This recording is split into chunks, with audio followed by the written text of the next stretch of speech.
Picture this. You just got off work. It was a nice, simple day, but you're exhausted. You think, what am I gonna do for dinner tonight? You haven't gone to buy groceries, and what is there to even make? Well, it's too late now to run to the grocery store, and your stomach is already rumbling. You spot the Popeye sign just down the street, and you head over. Walking inside, you prepare to order the newest craze, a chicken sandwich. It's relatively innocuous. What if the decision to walk into that Popeyes cost you your life?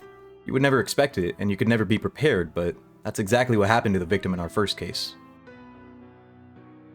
The Popeyes chicken sandwich murder.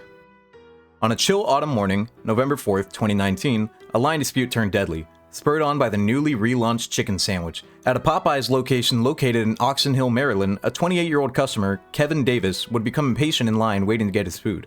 He would make the decision to cut in front of several guests, leading to an altercation with another customer, Rico McLean, a 32-year-old resident of the same town. The confrontation would become extremely heated very quickly, spilling out into the parking lot where McLean would immediately brandish a knife and stab Davis. This attack would prove to be fatal, and Kevin Davis would later be pronounced dead at the hospital. Authorities would confirm that the fight was related to the hype surrounding the sandwich's return. Popeye spokespersons expressed shock and sympathy, acknowledging the senseless loss of life over something so trivial. In the aftermath, McLean chose to flee, and he would manage to evade arrest for around 10 days, being apprehended and arrested on November 13, 2022, and charged with second-degree murder on the 14th. McLean was sentenced to 22 years in prison, and as of today, he is still being held in detention. The McDonald's wrong order shooting. It seems irrational to most people that somebody would be willing to kill over being cut in line. It's a negligible problem, however, egos are big and personal slights raise tensions. I can kind of understand how it could escalate into a physical altercation between two people with unregulated emotions, but what seems even more bizarre to me is that someone would be willing to kill over an incorrect or botched order. This is something that could be easily fixed, and it's as simple as politely informing staff and getting your meal corrected shortly. But unfortunately, this is not how 59-year-old Anthony Landry chose to respond to receiving a botched order. In May 2024 in Houston, Texas, not that far from me, Adam Landry would become irate when his McDonald's double Filet-O-Fish came out to him missing a patty. Witnesses state that he became loud, berating the staff and demanding a refund for the $1.41 difference. A bystander, civil attorney Jeffrey Limmer, would get involved, attempting to dissuade him and calm down tensions. When this didn't work, Limmer would escort Landry outside, pushing him out of the restaurant. However, Landry wasn't finished. He would walk to his car, retrieving a handgun. He then walked into the store where Limmer was exiting with his order before firing multiple shots at him. Limmer would die on scene, surveillance footage showing him collapsing on the spot. Landry would flee, but later turn himself in. Adam Landry would go on to be convicted of murder by a Harris County jury, and the following day on December 10, 2025, the jury would sentence him to life in prison. During sentencing, Limmer's family would give heartbreaking emotional statements. His father choked up as he described how Landry had shot him not once, not twice, but 9 times. His brother remembered that Limmer had been a selfless person, and that Limmer had even once donated his bone marrow to him to save his life, emphasizing that Limmer simply said yes when someone needed help. Adam Landry, after hearing his life sentence verdict, would apologize to the Limmer family in court. The judge would go on to note that this was one of the few times he showed remorse throughout the trial. It is noted that Limmer's office has remained untouched, according to past colleagues of the man, and a nearby park was also later renamed in his honor. Hey guys, I want to stop the video real quick just to remind you guys, if you enjoy the content and if you want to see more like this, feel free to subscribe to see more. And I also want to talk about our new and updated channel memberships. If that doesn't interest you, I totally get it. Feel free to skip ahead to the timestamp on screen if you want to just resume the video. So my main goal when setting up the memberships was to make sure that nobody felt left out. I don't really have much to offer you guys in terms of benefits, so I went ahead and made the tiers all relatively similar in price. They're all relatively cheap.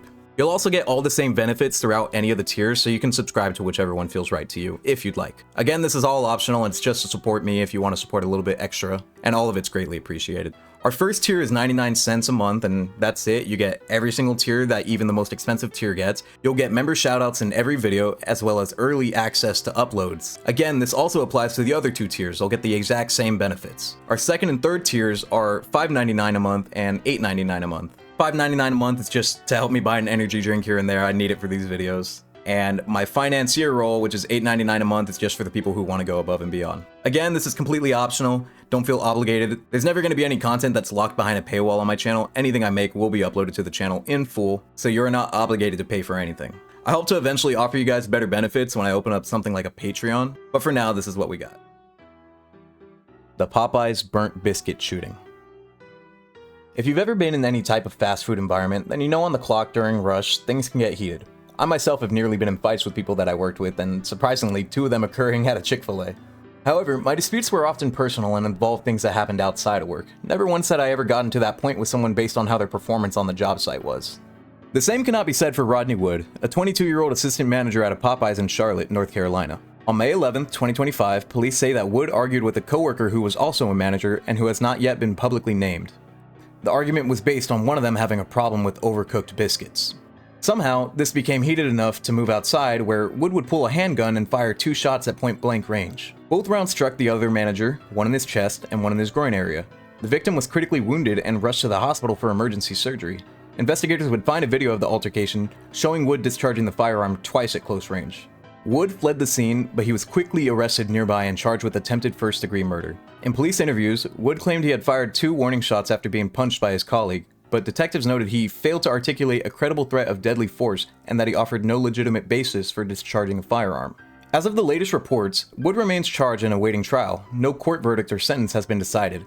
Fortunately, the victim has recovered. Zhao Yan McDonald's cult-related murder. For our next case, we're going to be traveling abroad, Shandong, China, 2014. In the early evening of May 28, 2014, 5 members of a religious group linked to the banned Church of Almighty God, or the Eastern Lightning Cult, would attack a mother at a McDonald's in Zhaoyang, Shandong province. The group had entered in order to recruit customers, but when 37-year-old Wu Shuoyan, who had been dining with their young son, refused to give them her phone number, the group suddenly became violent. According to CCTV footage and witness accounts, they beat Wu savagely with metal mop handles and chairs, repeatedly stamping on her head and calling her an evil spirit. The assault was captured on video by diners' smartphones as well as surveillance cameras, and unfortunately, Wu would be killed by this horrific, brutal, and senseless attack. No bystanders would intervene, as the attackers shouted that anybody who interfered would also be killed. Chinese media would quickly identify the perpetrators as cult members, 4 Zhang family cultists. A father, Zhang Lidong, his lover, Zhang Kuaoyong, and 2 daughters, Zhang Fan and Zhang Hang, as well as one associate, Lu Yinchun, were all arrested. In August of 2014, they would go on trial for intentional homicide and using a cult to undermine the law. By October, Zhang Lidong and his adult daughter Zhang Fan were sentenced to death, while the other 3 received life or lengthy prison terms. The death sentences were approved by the Supreme Court and carried out in early 2015. Chinese officials and media portrayed Wu's killing as proof of the cult's danger. Wu was described as having been murdered for rejecting a cult recruitment attempt. The Church of Almighty God would later deny responsibility in public statements published abroad, calling the official narrative full of lies, but Chinese authorities remained steadfast on their verdicts. The last thing you'd want when you're going out to get your Burger King burger is to end up the victim of a senseless crime. But unfortunately, in our crazy world, that might be what you get. I want to remind everyone to remain vigilant and avoid senseless altercations. You never know when somebody may be ready to snap, and it's never worth engaging or escalating if it can be avoided or prevented. Stay safe, everybody. Keep your head on a swivel. Oh, also, don't throw yours or others' lives away over something so stupid. I'll catch you guys in the next one. See ya.